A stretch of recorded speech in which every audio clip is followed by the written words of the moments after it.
안녕하십니까. 훈민정음연구소장 반재원입니다. 오늘은 인류의 화두 이제전전과 해인에 대한 말씀을 드리겠습니다. 자신의 뿌리를 거슬러 올라가다 보면 누구나 내가 원래 온 곳이 어딘가 하는 문제에 봉착하게 됩니다. 옛날에는 모든 생명체가 흙으로부터 나왔다고 했습니다.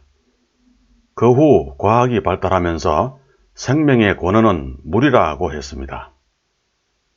그러나 사실은 모든 생명체는 허공에서 나온 것이라고 합니다. 그런데 우리 민족은 단군 이전부터 이미 생명의 근원이 우주 허공이라는 사실을 제시했습니다. 그것은 우리 민족이 맨 먼저 천문학을 정립한 것으로 알 수 있는 사실입니다.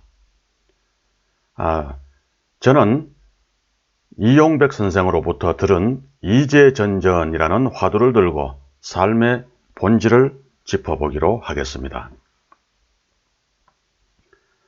인간은 태어나는 순간 그 나라에 소속됩니다. 그 나라 통치자의 영향 아래 부모의 양육에 의해서 스승의 교육을 받으면서 성장합니다. 이 화면에 전자진리도처럼 이 인류의 화두 이제전전과 해인에 나와 있는 밑에 이제전전, 이 전자의 진리도처럼 육신은 육신의 전입니다. 마음의 전 합해서 이제전전입니다. 자, 육신은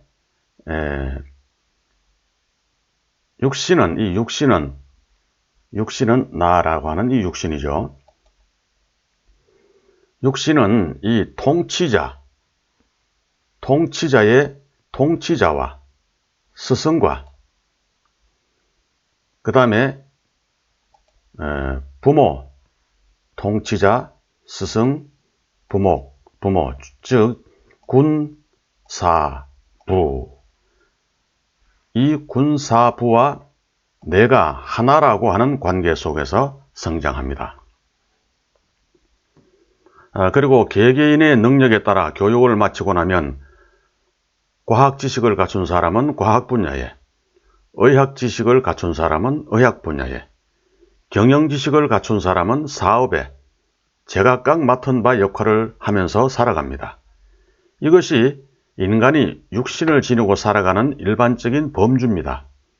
이 범주 안에서 인격과 교양이 강조되고 부자와 빈자, 잘난이와 못난이가 구별되는 것입니다. 이 화면에서 보듯이 육신은 이 태어나는 순간 그 육신의 씨알인 영혼의 존재도 같이 태어납니다. 육신이 잘 성숙하기 위하여 좋은 영양분을 공급받으면서 전문 지식을 공부하듯이 이 영혼도 성장하기 위하여 좋은 영양분을 공급받으면서 또 영혼 교육을 받습니다. 육신을 위한 공부가 전문 지식을 습득하는 학교 교육이라면 영혼을 위한 교육은 성인들이 말한 성경이나 성경, 불경, 또 유교 경전 등을 습득하는 도공부입니다.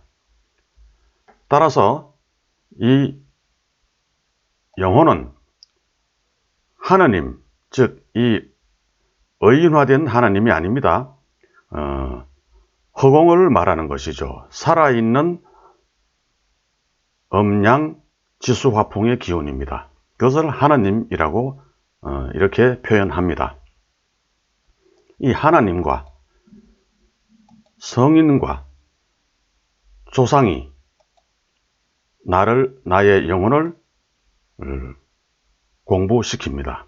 그러니까 하나님과 성인과 조상과 내가 하나라고 하는 관계 속에서 성장해 가는 것입니다.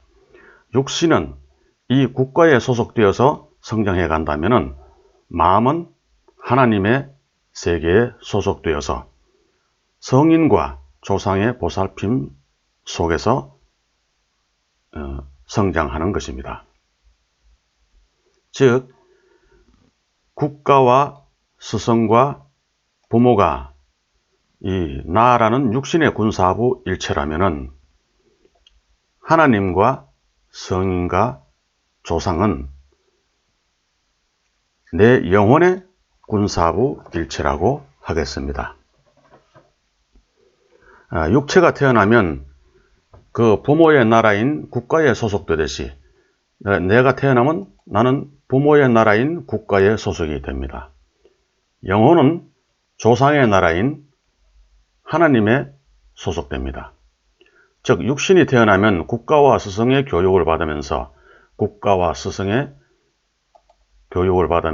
부모님의 보살핌 속에서 성장하듯이 영혼은 하나님의 영향 아래 성인의 교육을 받으면서 조상의 보살핌 속에서 성장합니다.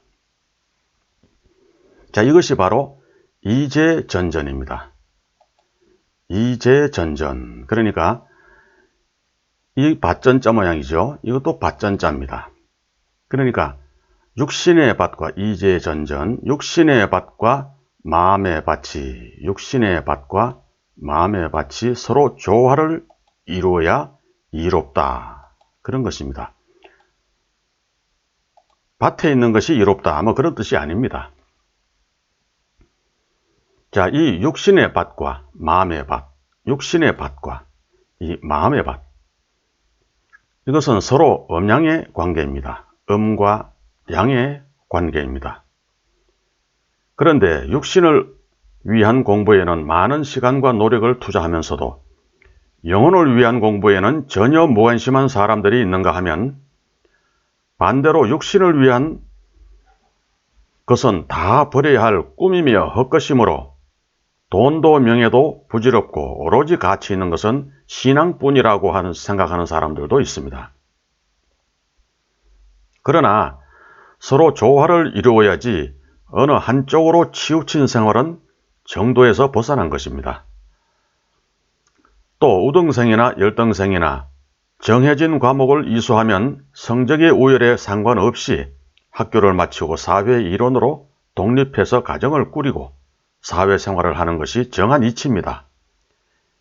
영혼교육도 이와 마찬가지입니다.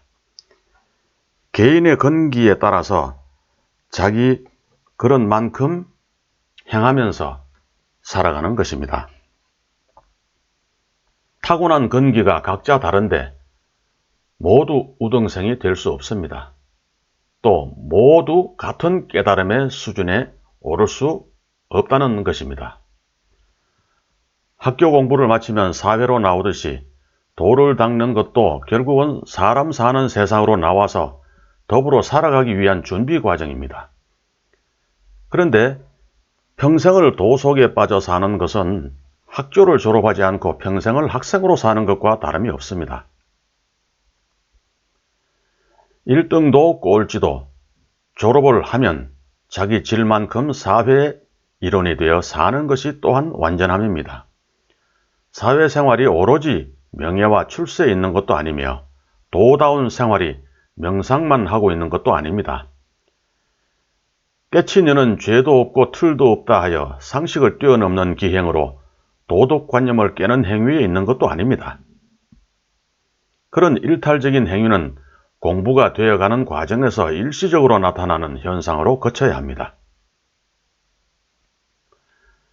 운동 경기를 할 때 경기 규칙을 어기면은 경고를 받거나 퇴장당하는 것처럼 사람 사는 세상 속에 있는 한 사람 사는 규칙을 잘 지키는 인간다운 사람이 바로 도인인 것입니다. 사람의 자식으로 태어나서 부모와 스승을 모르고 조상과 성인을 모르는 이들이 말하는 도는 그 모두가 허황된 도라고 하겠습니다. 자기에게 주어진 여건 속에서 자기의 수준만큼 상대를 수용하면서 사는 각자의 현실이 바로 도의 삶입니다. 오직 물질 세계에만 충실하고 영혼의 세계를 등한히 하는 사람은 물론이러니와 가족의 생계를 돌보지 않고 현실을 도피하다시피 하면서 신앙과 도에만 매달리는 사람은 도를 넘겨다볼 꿈도 꾸지 말아야 합니다. 둘 다 비정상입니다. 비록 그의 삶이 남이 보기에 아무런 눈길을 끌지 못하더라도 가정에 충실하고 타인을 배려하면서 사는 이들이 바로 도인에 가깝다고 하겠습니다. 옛말에 전자 진리로 중생을 제도하면 밭가는 농부도 모두 도를 이룬다라고 했습니다. 전자 진리가 바로 육신과 마음의 조화, 즉 이제 전전을 말하는 것입니다. 전자 진리도라는 것은 이 화면에서 바로 이 부분을 얘기하는 것입니다. 육신의 도와 영혼의 도가 서로 조화를 이룰 때 전자 진리도라고 할 수 있겠습니다. 즉 육신의 군사부일체와 영혼의 군사부일체가 조화를 이룬 것이 바로 전자 진리도입니다. 이 전자 진리도입니다. 이것이 전자 진리도죠. 이제 전전.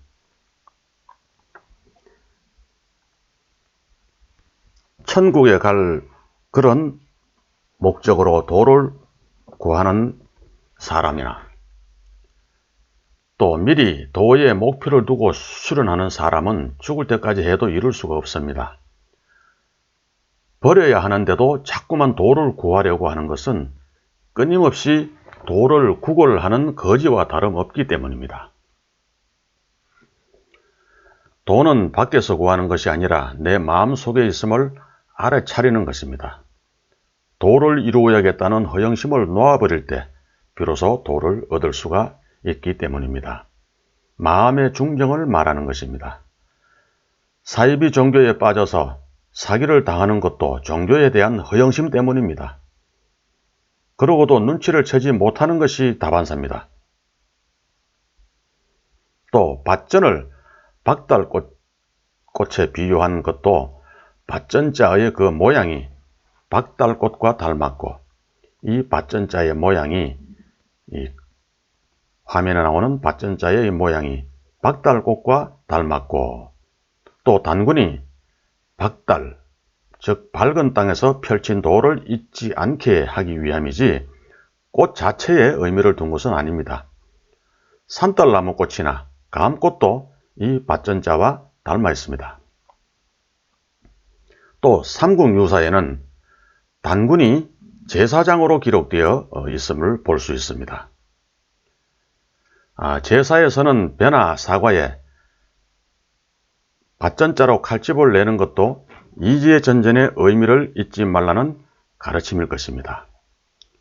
이 화면에서처럼 제상에 올리는 사과나 배에 이렇게 십자로 칼집을 내는 경우를 볼 수 있습니다. 사과나 배, 과일에 십자로 칼집을 내는 것은 바로 이 밭전자를 의미하는 것입니다. 그러니까 후손들에게 이제전전의 뜻을 잊지 말라는 그런 의미로 보는 것입니다. 이롭다는 말은 단순히 이롭다는 그런 뜻만이 아니고 열매와 결실이라는 뜻입니다. 즉 육신과 마음의 조화로운 결실입니다. 마음에 바친 영혼과 육신에 바친 육이 조화롭게 연결해야 인생의 훌륭한 결실을 볼 수 있다는 뜻입니다. 참으로 깨친이의 역할은 대중들을 목적지까지 잘 안내하는 일입니다. 깨친이는 관광버스 운전자나 여행 안내자입니다. 공부하는 이들은 그 버스에 탄 승객들입니다. 조직 속에서 편안한 것이 신앙이지만 진리 속에서 편안한 것은 도입니다.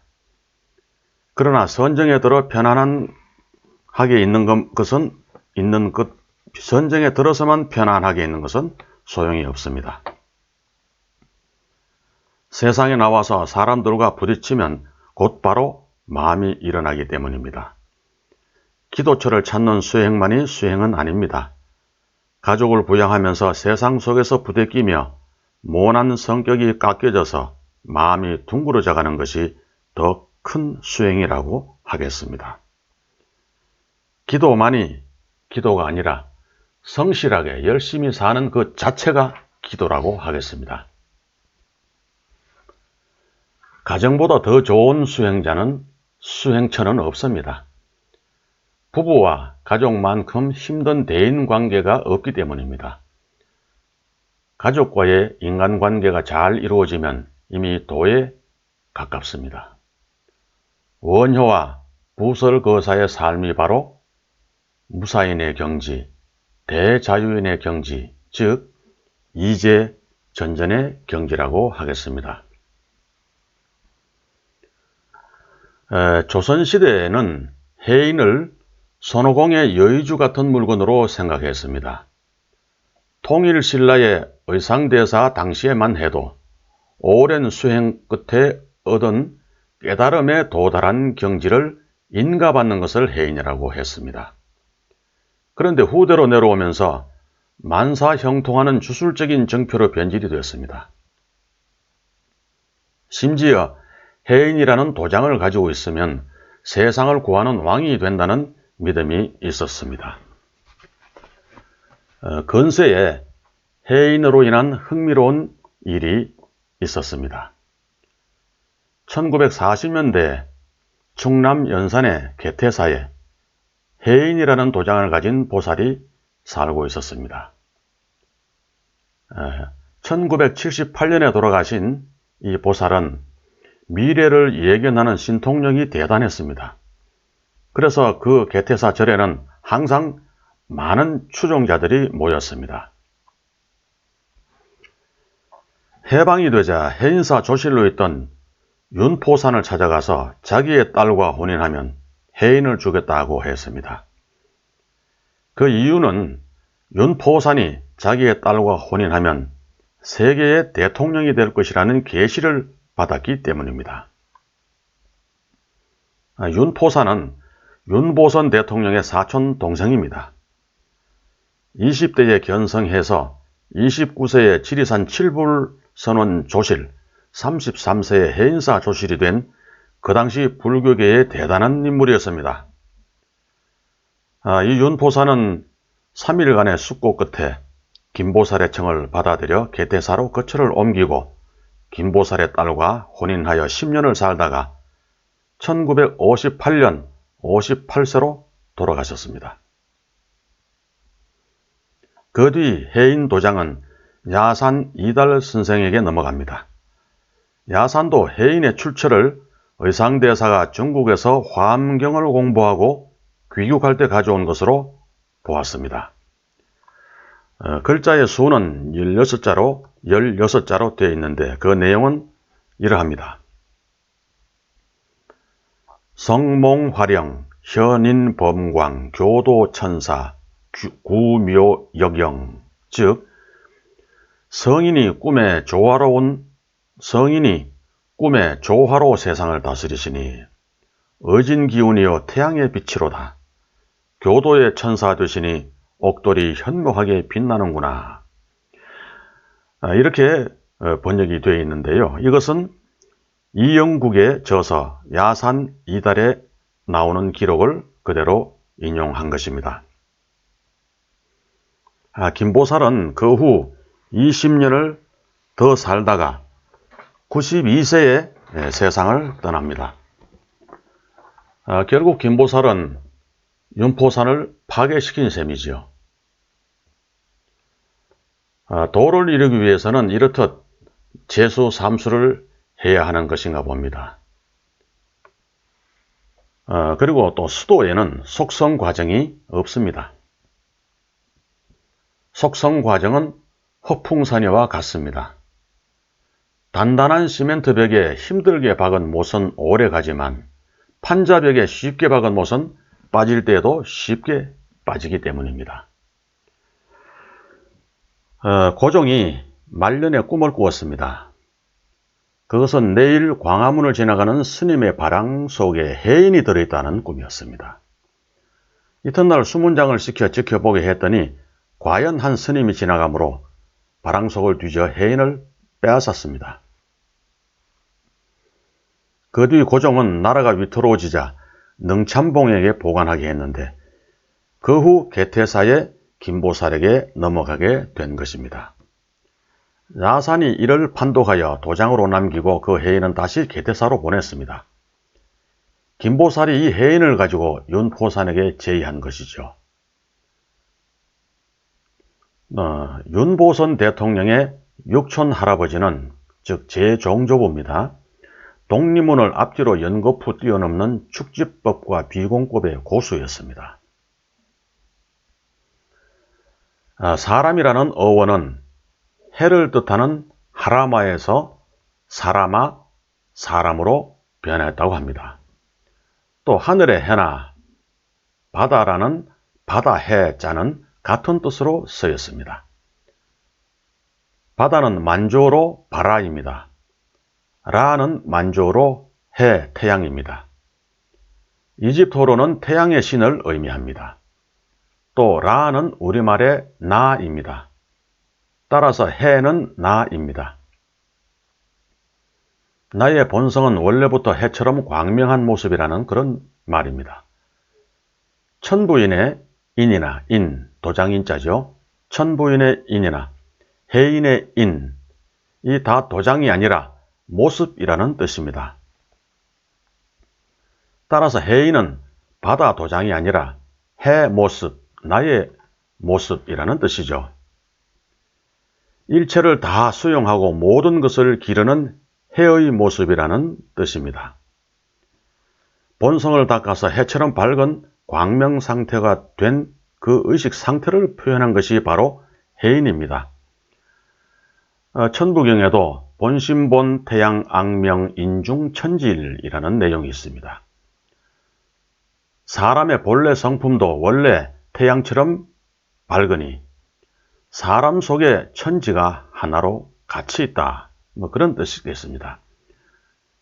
화면에서 보듯이 이 월인천강, 월인만호 이런 뜻이 있습니다. 자, 그럼 월인은 뭡니까? 달 도장입니까? 월인은 월인천강지곡이라는 책도 있죠. 자, 월인은 달 도장이 아니라 달의 모습입니다. 달의 모습이 천강에 비친다는 것이죠. 또 달의 모습이 만호수에 비친다 이런 얘기죠. 그 월인이라는 것은 달 도장이 아니라 달의 모습입니다.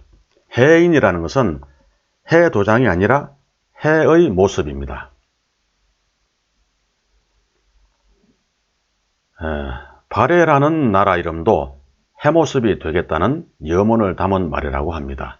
그런 염원을 대조영이 실천에 옮겼기 때문에 후세 사람들이 발해를 해동성국이라고 칭하고 있습니다. 해모습, 해모수도 바로 해의 모습입니다. 자, 화면에서 보듯이 해모수, 이는 해의 모습입니다. 해모습이 해모수죠. 즉 깨치니 해인이라는 뜻으로 해석이 됩니다. 결국 해인은 해모습처럼 깨친 모습을 가리키는 단어입니다. 어느 한쪽으로 치우치지 않고 이 화면에서 보듯이 이제 전전 육신의 밭, 마음의 밭이 어느 한쪽으로 치우치지 않고 육신의 밭과 마음의 밭을 다 같이 비옥하게 가꾸면서 사는 방법이 이제전전이라면 그 이제전전으로 이루어진 조화로운 삶의 모습이 바로 해인이라 하겠습니다. 그러니까 해인이라는 것은 깨치니의 참모습을 말하는 것이죠. 무슨 도장이 아니었다는 이야기입니다. 이제전전도 밭에 있는 것이 이롭다 그런 뜻이 아니고 육신의 밭과 마음의 밭을 잘 가꾸어 조화를 이루는 것이 이롭다 그런 뜻입니다. 이 이제전전과 해인은 소리 없는 웅변으로 전해주는 우리 민족의 도라고 하겠습니다. 고맙습니다.